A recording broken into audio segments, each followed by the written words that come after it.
do not act,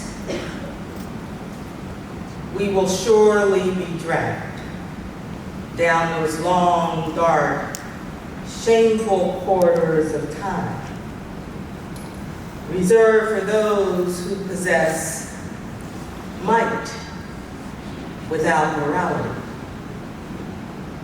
strength without sight, power without compassion. Dr. King understood the responsibility he had to lead the interconnected fabric of this amazing American society. I have no doubt that you too understand your responsibility. Good morning, East Coast. Good morning.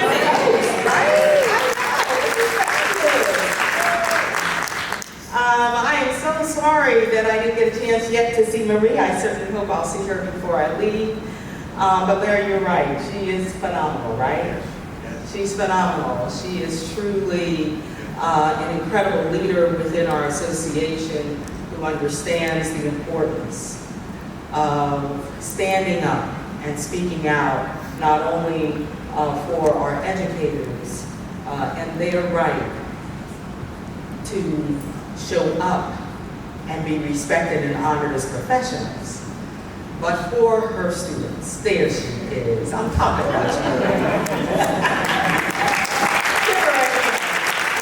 you. Marie Bliston is truly an education and social justice warrior. And I can't think of anyone. In fact, I would not be here if it were not for you, Marie. I'm just letting you know.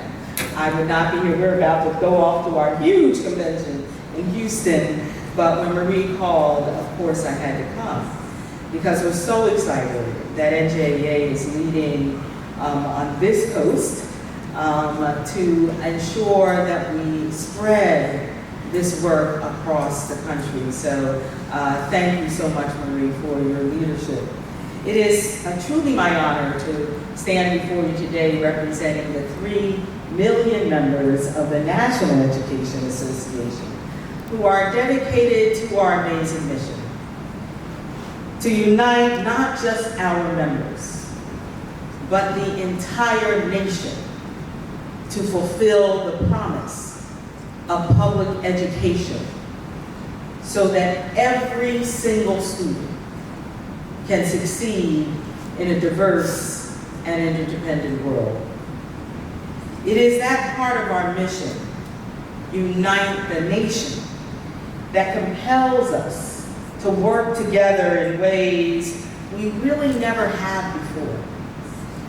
Because if we truly mean ever, it will take the commitment of all who know what's actually at stake. You see, we know we are in the fight of our lives to save the very institution that was designed to be that great equalizer, that engine of opportunity in a democratic society. So we're taking seriously the challenge captured in the words of Sitting Bull. Let us put our minds together and see what life we can make for our children. In a career that spanned over 30 none of your business years, Sade was one of my most, let's say, challenging students.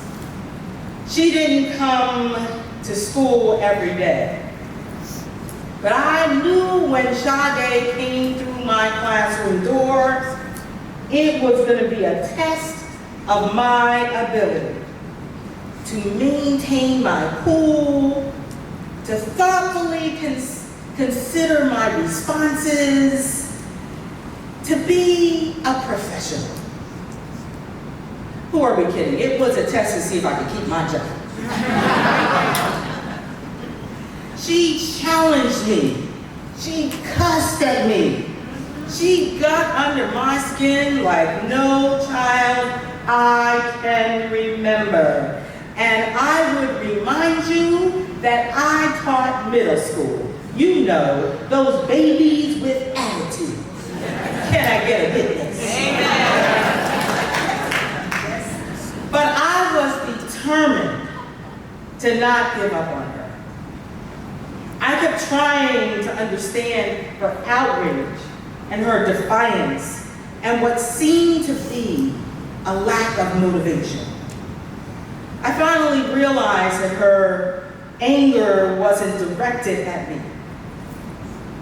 It was directed at all of those societal forces that were conspiring against her. Hunger and abuse, multi-generational poverty and neglect. At 13, as the eldest of 7, having the responsibility of caring for her younger siblings, Sade couldn't come to school most days. She felt powerless and isolated. So she lashed out to get the attention she deserved. But I didn't let that keep me from pushing and encouraging her, working to find solutions to her realities, letting her know I believed in her. By the end of the school year, even though her outbursts had lessened, I believe that I had not made one bit of difference in her life. As a teacher, if I had had a union that had access to the structures that fostered collaboration with my principal, if as a local president, I had the processes that allowed me to collaborate with my superintendent, and she had a system that empowered her to collaborate with the community, then, collectively, we could have provided the access and the opportunities that Sade needed to fill the gaps in her emotional and her social and her academic growth. If Sade's mother had the school and the community to help her find the support she needed to address her own issues that had been manifested because of trauma in her life, she would have been better equipped to ensure the safety and the success of her own children. If Sade had a system that saw her humanity and collaborated to give her every opportunity, her learning journey would have been vastly different. Sade would have been surrounded by what she needed because no one in that system would have allowed anything less. It's a kind of system that NEA envisions where all students and all educators and all schools are excelling and everyone knows it. Our vision of this kind of successful system puts the students at the center with quality and trust and capacity built on a foundation where all can succeed because they share the responsibility for each other's success. This aspirational vision of a shared responsibility to promote opportunity and equity and excellence for all students is one that must be broadly embraced, and it must be owned by teachers and administrators and support professionals in our schools, and family members and community leaders and civic organizations business owners, and the students themselves. It's what this labor management collaborative aspires to create. Many of you in this room have already started this grand adventure. Raise your hand if you were with us here last year at Rutgers talking about this work. Yay. Raise your hand if you ventured out to the West Coast to visit Ray. Yes. I will tell you that those of you who raise your hands, no pressure. But others are watching you, which is why I made you do it.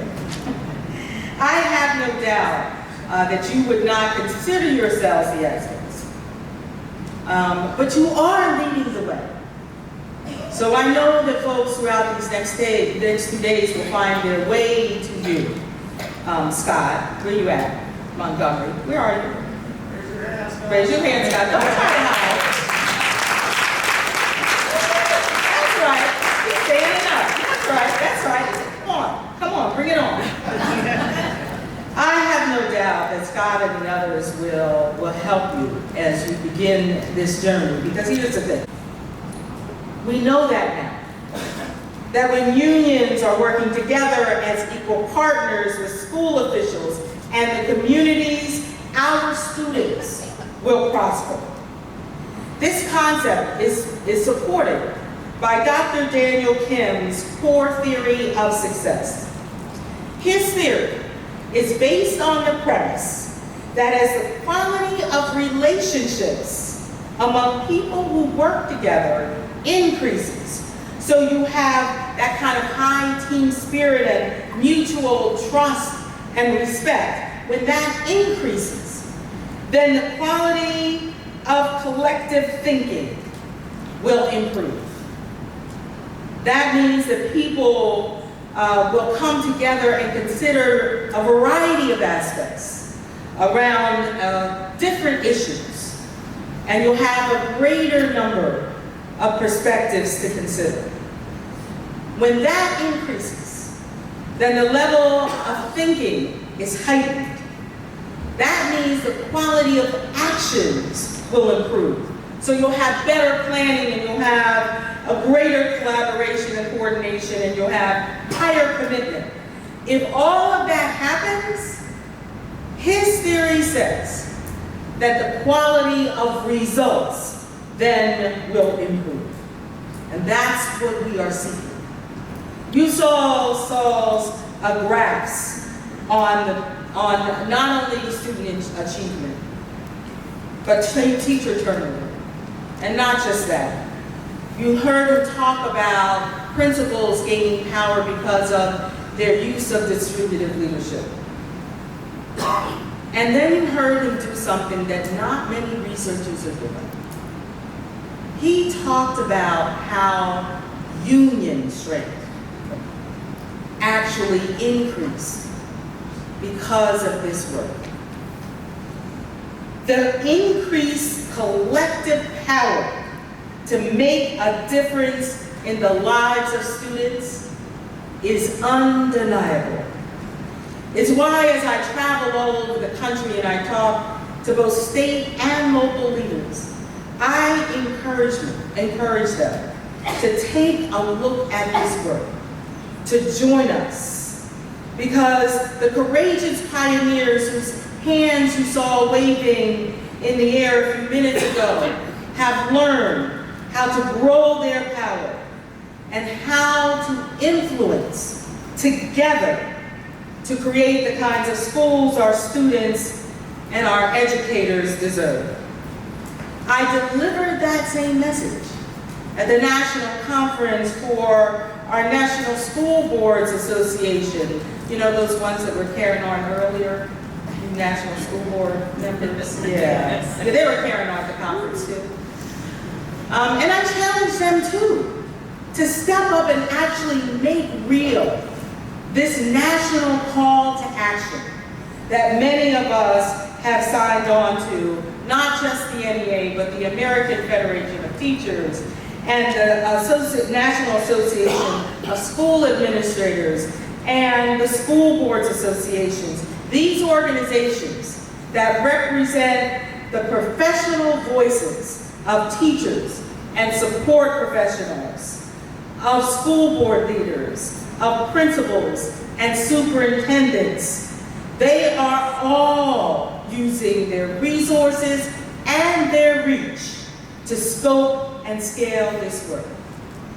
Because you see, educators and administrators and the communities are rejecting that top-down education reform that Saul was talking about. You know, those reforms that blame educators and parents and the students themselves, when we know that the supports and the resources and the authority to do the jobs we love have never lived up to the promises that have been made to our students. Never.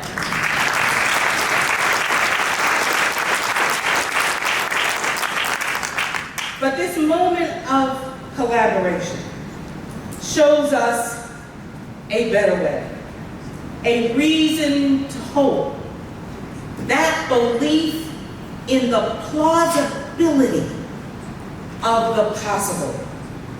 Collectively, we agree. It is time.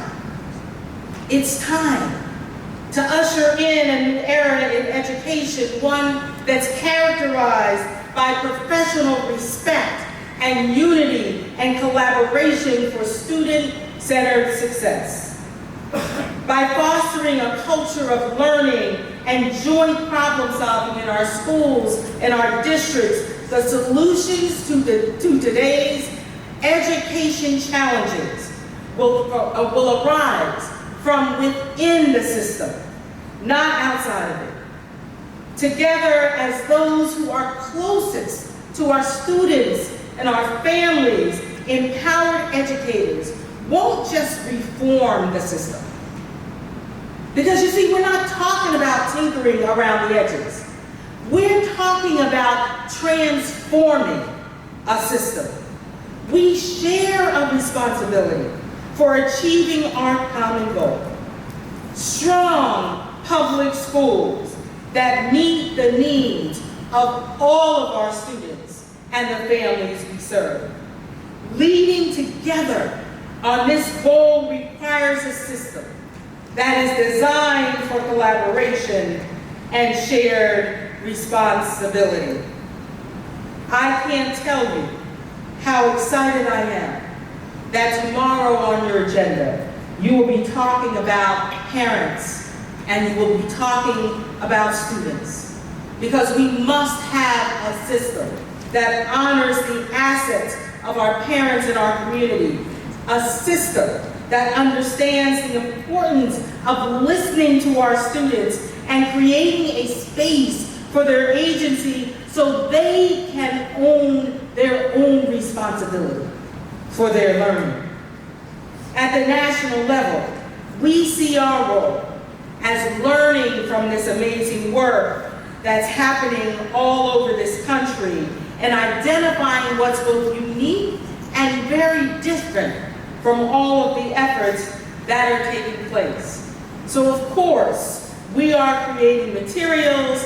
We have this beautiful pamphlet that we'll be providing for you. And we also have this guidebook that we're going to be asking you to help participate in making a living document as we learn and grow together. And you know, you gotta have a website. So please go to myschoolmyvoice.nea.org so you can get more information about what it is that we are talking about in this collaboration process.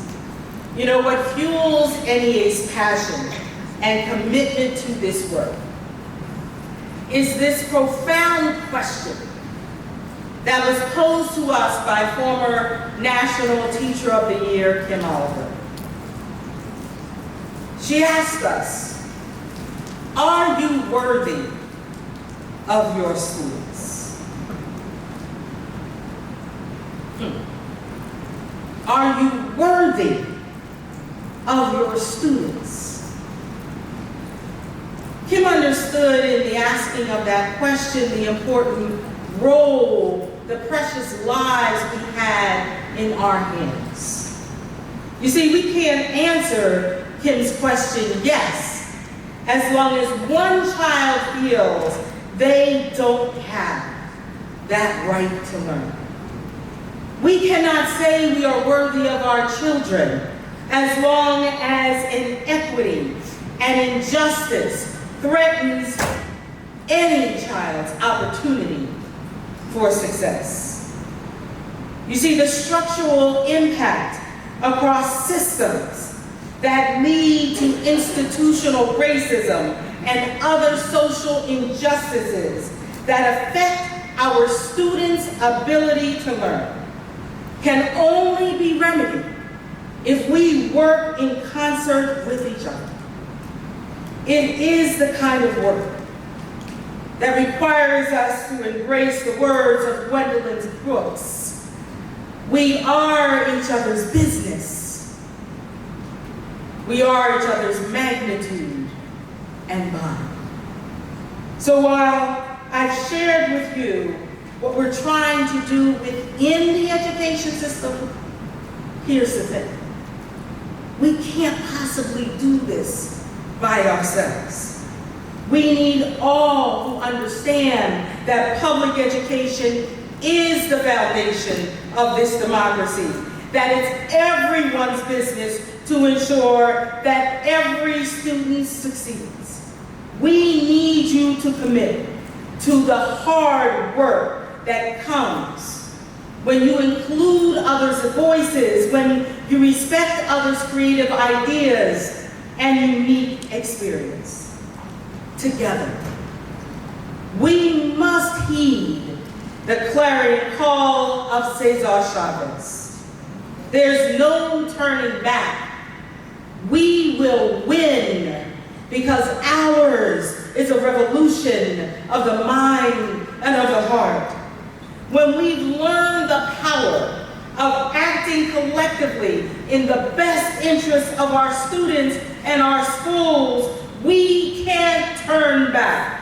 When we know that together we can ensure that not one, not some, but every student in this country can live into their brilliance, we can't turn back. We can't turn back. In her seminal work, The Invitation, Orion Mountain Dreamer powerfully captures what our students, our schools, this country needs from you. I want to know if you can get up after a night of grief and despair, bruised and weary, and do what needs to be done for our children. I want to know if you will stand in the center of the fire with me and not shrink back. We need to stand in the fire to validate the humanity of our students. We need you to stand in the fire and demand the respect and dignity our educators deserve and the equity and access our students must have. We need you to stand in the fire and not shrink back from your power, knowing, believing that we, the adults in this system, have the power. We have the knowledge. We believe that we can get what our babies need when they need it. So we can't turn back. We can't turn back. We can't turn back because our babies are dependent on us to be worthy of them. Let us put our minds together and see what life we can make for our